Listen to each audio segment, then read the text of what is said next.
Olá, pessoal. Meu nome é Ernesto Friedrich Mandelli. Estudo psicanálise há mais ou menos uns 30 anos e fui convidado de forma gentil pela Emil Brunner para compartilhar com vocês alguns dos conceitos fundamentais da psicanálise freudiana. Espero que nós possamos, ao longo do tempo que nós temos, sedimentarmos, ou pelo menos criarmos a curiosidade para que vocês possam ir atrás das informações. Também me coloco à disposição para qualquer dúvida. Vocês podem entrar em contato comigo através dos canais da universidade, que eu vou estar sempre à disposição para tirar dúvidas, para conversar, para que nós possamos, então, sermos, como disse Freud, contaminados pela peste, que é a psicanálise. Se vocês não sabem, na primeira vez que Freud foi convidado para fazer uma série de conferências nos Estados Unidos, ele levou Jung, naquela época eles eram próximos, e quando eles iam chegando em Nova York, na frente da Estátua da Liberdade, Freud proferiu a famosa frase: eles não sabem que nós estamos trazendo a peste. E realmente, quando nós começamos a estudar psicanálise, isso toma conta de nós, né? E o pior é que não tem vacina contra isso, né? Nós temos já vacina contra várias das pandemias que nós tivemos, mas por esta nós não temos nenhuma vacina, ainda bem. Então, nós vamos começar a olhar, né, como é que nós vamos dar sequência ao nosso trabalho. Então, os conceitos fundamentais na psicanálise freudiana são vários. E eu precisei criar uma regra, criar uma opção para que nós pudéssemos abordar, no tempo que nós temos, pudéssemos abordar, então, aqueles conceitos que são, vamos dizer assim, mais profundos. E eu vou explicar para vocês daqui a pouco como é que eu cheguei a essa escolha, né? Então, para lembrar para vocês, né, que meu nome é Ernesto Friedrich Mandelli, a maioria das pessoas me chamam de Mandelli, e nós vamos começar, então, essa caminhada, primeiro vendo qual foi a bibliografia utilizada para desenvolver estas aulas, né? Nós usamos a coleção completa, né, de Freud na sua tradução do alemão direto para o português, editado pela Companhia das Letras. Até mais ou menos 5 anos, nós usávamos, né, a edição standard da coleção, que era a tradução do inglês para o português. E a questão de alguns anos atrás, e há 5 anos isso começou a se tornar realidade, a Companhia das Letras contratou tradutores psicanalistas que dominavam a língua alemã para que eles fizessem, então, o trabalho da tradução do alemão direto para o português.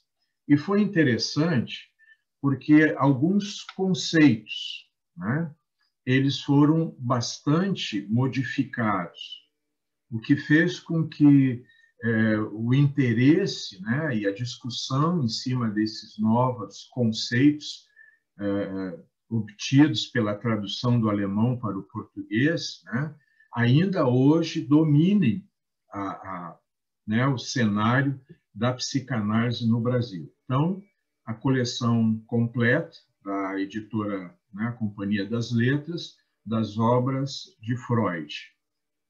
Bem, quais são os nossos objetivos? Então, nosso objetivo principal, como todo psicanalista, é a transmissão da psicanálise. Então, nós vamos buscar fazer com que vocês conheçam algumas das ideias, alguns dos conceitos da psicanálise e, como eu disse antes, com a intenção, né, de contaminar vocês com esse estudo, porque a psicanálise ela trata da subjetividade humana, né, do ser humano como como subjetivo, como um sujeito diferente dos outros, né? Nós temos semelhança aos outros seres humanos, mas nós temos algumas diferenças que fazem com que nós sejamos seres singulares, né? Cada um de nós é um ser singular. Então, nós vamos, como segundo objetivo, introdução aos conceitos básicos sobre o inconsciente freudiano. Então, nós vamos nos alongar um pouquinho mais nesse conceito sobre o inconsciente e apresentar esses conceitos, né, de uma linguagem clara e didática, para que nós possamos fugir daquela linguagem hermética que muitas vezes os psicanalistas usam e que fazem com que a maioria das pessoas desistam, percam o interesse pela psicanálise. Bom, o que nós precisamos saber, em primeiro lugar, é que a psicanálise é constituída de duas partes. A primeira parte são as teorias sobre o funcionamento humano em termos psicológicos, e a segunda parte são as técnicas de tratamento. Nesse nosso trabalho, nós vamos ficar apenas com a primeira parte, porque as técnicas de tratamento, elas requerem um tempo muito maior e uma discussão, então não podem ser expostas apenas de uma forma expositiva, como nós vamos fazer aqui. Então, nós vamos falar sobre algumas, né? Eu escolhi 3, e que vão nos dar a ideia, né, desse fundamento que é a psicanálise. O segundo aspecto que nós precisamos entender é que a psicanálise é a teoria de uma prática. Diferente das outras psicoterapias, que são práticas baseadas em teorias, a psicanálise ela se mantém sempre atualizada, porque à medida que a sociedade vai passando por mudanças, a psicanálise também faz isso. Por quê? Exatamente porque aquilo que nós observamos nos consultórios é que acaba ser escrito, né, e divulgado hoje de uma maneira muito mais eficaz pelas redes sociais.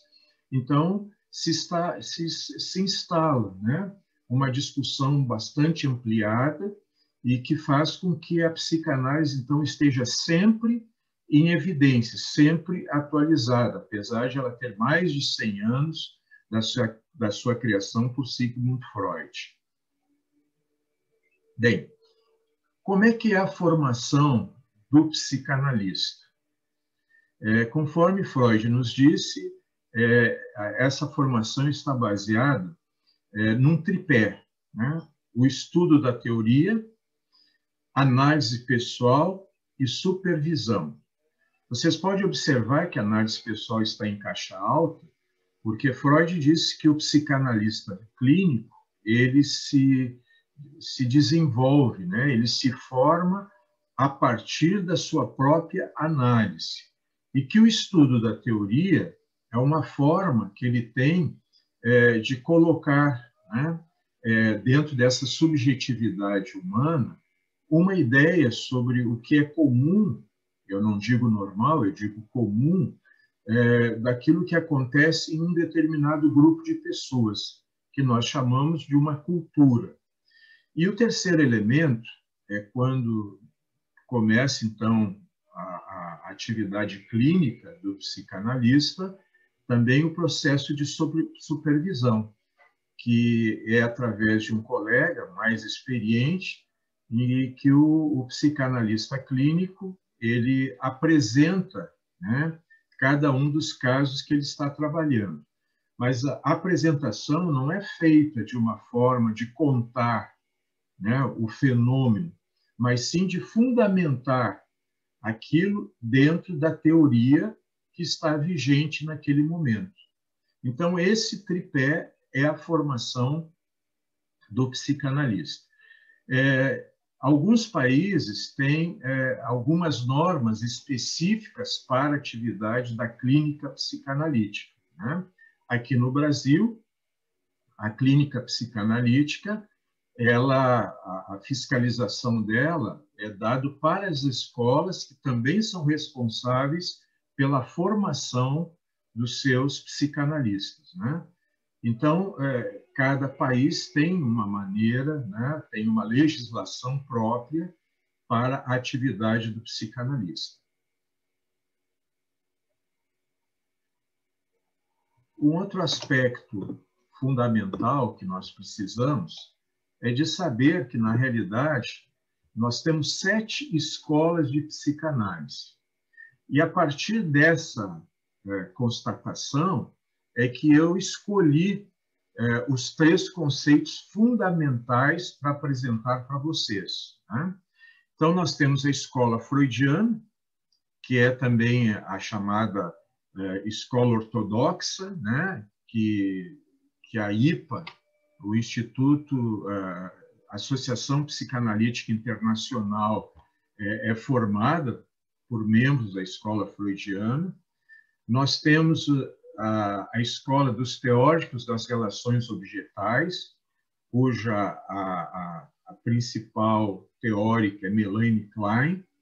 Nós temos também a escola da psicologia do ego, do Hartmann, a escola francesa de psicanálise, representada pelo Lacan, a psicologia, a escola de psicologia do self, do Kohut, e a escola de seguidores de Winnicott e a escola dos seguidores de Bion. Então, essas 7 escolas, né, elas são consideradas escolas de psicanálise, apesar das suas diferenças teóricas, por um motivo muito, muito claro. E foi nesse motivo que eu me basei para que nós, então, escolhêssemos os 3 conceitos. E o que diz que elas são escolas de psicanálise, né? Exatamente um aspecto que Freud colocou, que são os processos mentais inconscientes, a teoria do recalcamento e a importância da sexualidade e do complexo de Édipo. Então, nós vamos fazer um passeio por esses 3 conceitos. Claro que nós não vamos conseguir aprofundar muito, né? Mas eu dei mais atenção, mais profundidade aos processos mentais inconscientes, né? Porque aí reside a base da compreensão de todos os outros pontos, né? E a psicanálise ela é definida pelo Freud como três formas, né? Então, a psicanálise é um procedimento para investigação de processos mentais que, de outra forma, são praticamente inacessíveis. Palavras de Freud. Num outro momento, ele diz assim, a psicanálise, né, é um método baseado nesta investigação para o tratamento dos distúrbios neuróticos. Então, o primeiro fala da teoria e o segundo fala da prática da psicanálise. Mas ele ainda deu uma terceira definição, né? E ele diz assim, de uma série de concepções psicológicas adquiridas por esse meio, em que se somam umas às outras para formarem progressivamente uma nova disciplina científica. Então, neste momento, é que ele sacramenta que a psicanálise ela é a teoria de uma prática. Então, aquela prática realizada nos consultórios de psicanálise, então acabam formando um corpo teórico, né? Então, essas são as próprias definições do Freud. Mas existe muita confusão sobre o que é ou não é psicanálise. Então, vamos ver aqui um vídeo em que uma psicanalista brasileira, né, ela fala do que não é psicanálise, né? Na realidade, não é uma psicanalista, é um psicanalista, um dos mais famosos teóricos da psicanálise no Brasil, chamado Christian Dunker.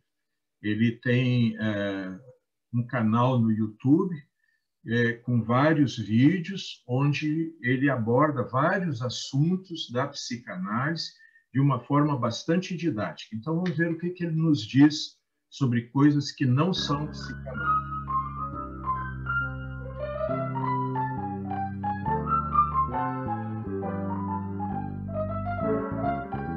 Bem-vindos ao nosso Falando Nisso de hoje, nesse canal YouTube, com uma pergunta enviada por muitos outros ouvintes, participantes aqui do Falando Nisso, e que, na verdade, externa uma preocupação assim com a disseminação de cursos de psicanálise, cursos, modelos de formação, que de fato não teriam nada que ver com a psicanálise, né?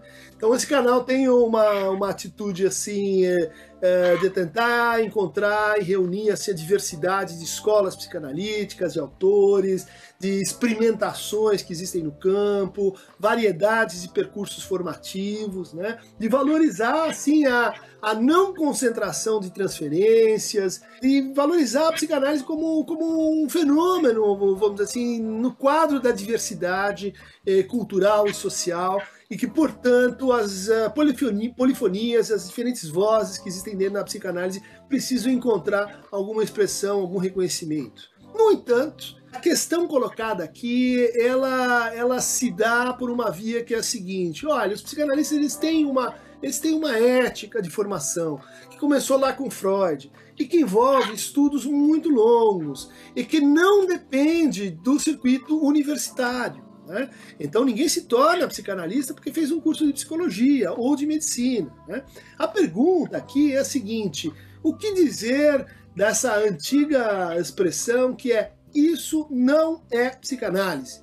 Qual é o limite? Qual é a fronteira, né? Apesar, então, de não ser uma fronteira jurídica, esse que é o problema interessante. A psicanálise não quer ser uma profissão regulada pelo Estado. Ela quer permanecer nesse lugar que lhe permite fazer uma série de coisas e não permite fazer outras, né? Ela sempre teve essa posição assim, meio de esterilidade em relação ao universo assim normativo. Só que isso a coloca em defesa, por exemplo, diante de iniciativas que eu vou começar a elencar aqui, que a gente com toda certeza pode dizer isto não é psicanálise, né? Por exemplo, a iniciativa de um grupo religioso, né, que, percebendo que a psicanálise não tinha uma regulamentação profissional, propôs-se ela mesma a dizer: nós é que vamos ser então os responsáveis legais pela formação dos psicanalistas.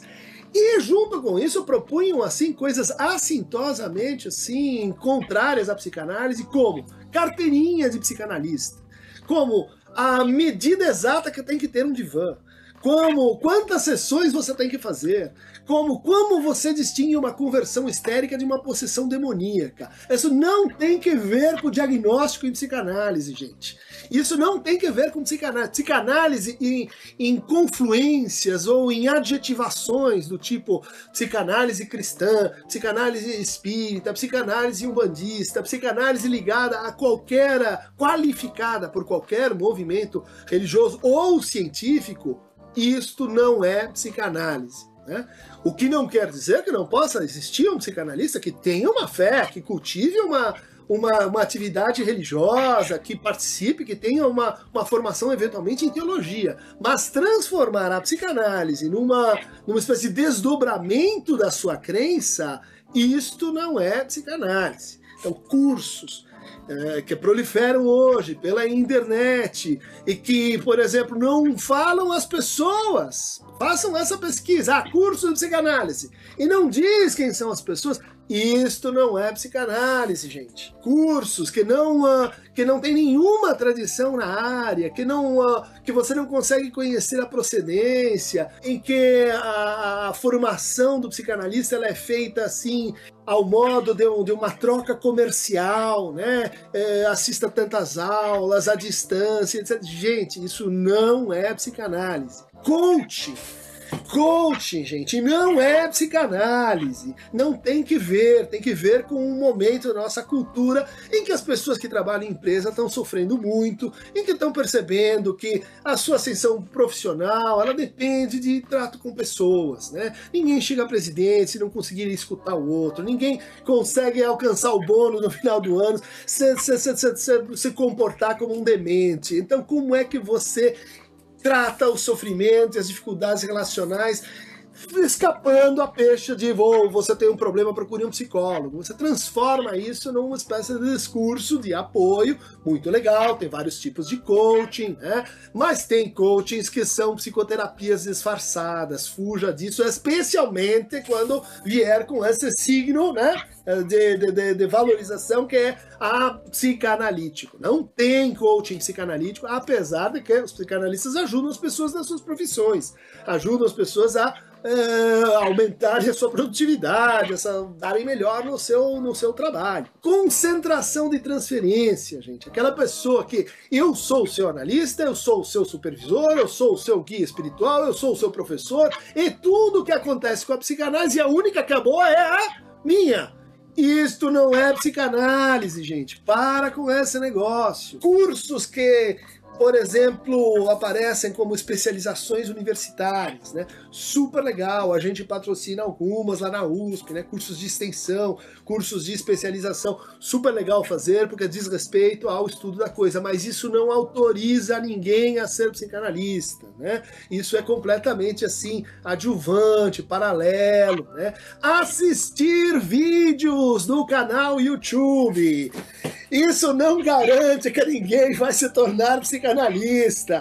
Gosto muito de vocês, a gente tem uma relação longa, mas, pelo amor de São Dimas à tarde, isso não vai tornar ninguém, né, por si só, um psicanalista. Isso ajuda, é complementar, é quase que um xiste, uma coisa assim que é lateral para a verdadeira formação, que se dá no divã, né? Quer dizer, a própria experiência de análise, se dá no trabalho continuado de supervisão, se dá também no trabalho de estudo teórico, né? Continuado. Freud não exigia um curso universitário específico, mas ele exigia assim, um longo percurso de ampliação de horizontes culturais, né?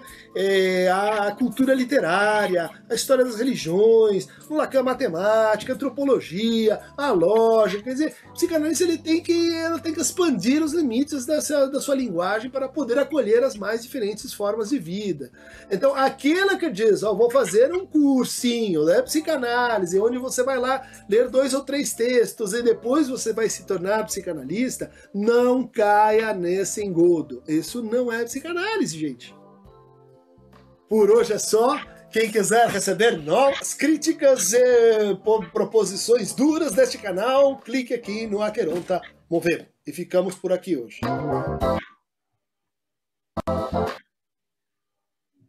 Valeu.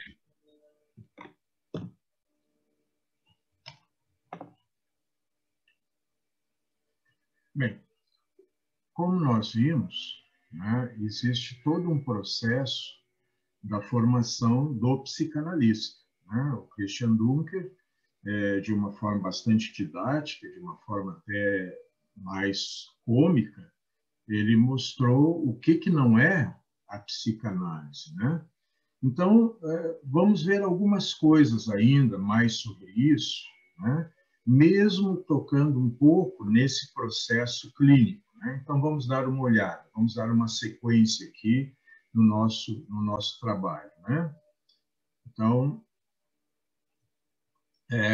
o próprio Freud fez essa diferença, né? Quando ele falou que a psicanálise é como um escultor que, ao receber um bloco de mármore, vai tirando os excessos e vai fazendo com que surja a figura de dentro desse bloco de mármore, né? Ele chamou isso per via de levare. As outras psicoterapias, ele comparou como uma tela em branco, onde o pintor vai acrescentar cores até que surja uma imagem, né? e ele chamou isso per via de Porre. Então, observe que já na época de Freud, ele fazia diferença entre a psicanálise e as outras psicoterapias, né? Bem, vamos ver aqui um trabalho feito pelo George Forbes, né, no livro Psicanálise Clínica do Real, como é que ele compara. Então, toda pessoa chega no consultório de um psicanalista, ou no consultório de um psicólogo, ou no de um psiquiatra, ou de um médico, com uma queixa. Então, como é que a psicanálise trata essa queixa que o paciente traz para o consultório? E vamos comparar como é que as outras psicoterapias fazem, né? Então, a psicanálise implica o sujeito na sua queixa. O que significa isso, né? Significa que você faz, o analista faz o paciente falar bastante sobre aquilo que o incomoda, aquilo que o faz sofrer, né?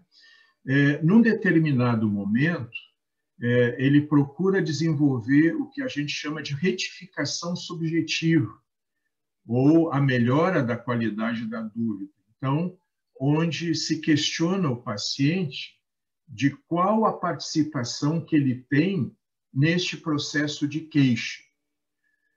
Um exemplo, né? Semana passada chegou uma paciente nova no meu consultório com uma série de queixas em relação ao ex-marido.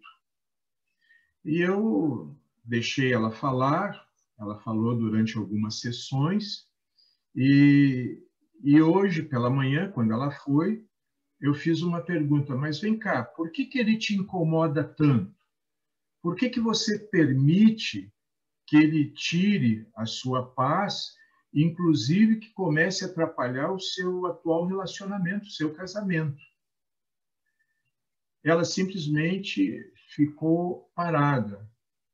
Ela não sabia o que responder, porque ela nunca havia pensado nisso, ela estava acostumada apenas a se queixar. Então, o psicanalista nunca responde à demanda do paciente. O que é essa demanda, né? O conselho, saber se está fazendo certo, se está fazendo errado, a opinião do psicanalista sobre uma outra pessoa. Então, o psicanalista, ele nunca responde à demanda do paciente. O que ocorre com as outras psicoterapias em relação à queixa, né? Elas implicam a pessoa na doença. Então, eles fazem um diagnóstico. A psicanálise não faz diagnóstico, né? Acolhem a queixa do paciente como resultado de uma desordem provocada por uma doença específica. E eles respondem à demanda, eles dão sugestões, eles dizem se a pessoa está certa ou está errada, se ela deve fazer isso ou não. Então, observem que já nesse aspecto da queixa, nós temos uma grande diferença entre a psicanálise e as outras psicoterapias, né? Em relação ao sintoma, a psicanálise entende o sintoma que o paciente traz como a formação do inconsciente dele. É uma das formas, o sintoma, que o inconsciente fala, que o inconsciente se manifesta, né? Ele busca associar este sintoma em relação aos desejos inconscientes que todos nós temos. E também percebemos o sintoma como uma expressão da singularidade do sujeito. E a questão que sempre se faz ao paciente, o que ele pode fazer com aquele sintoma?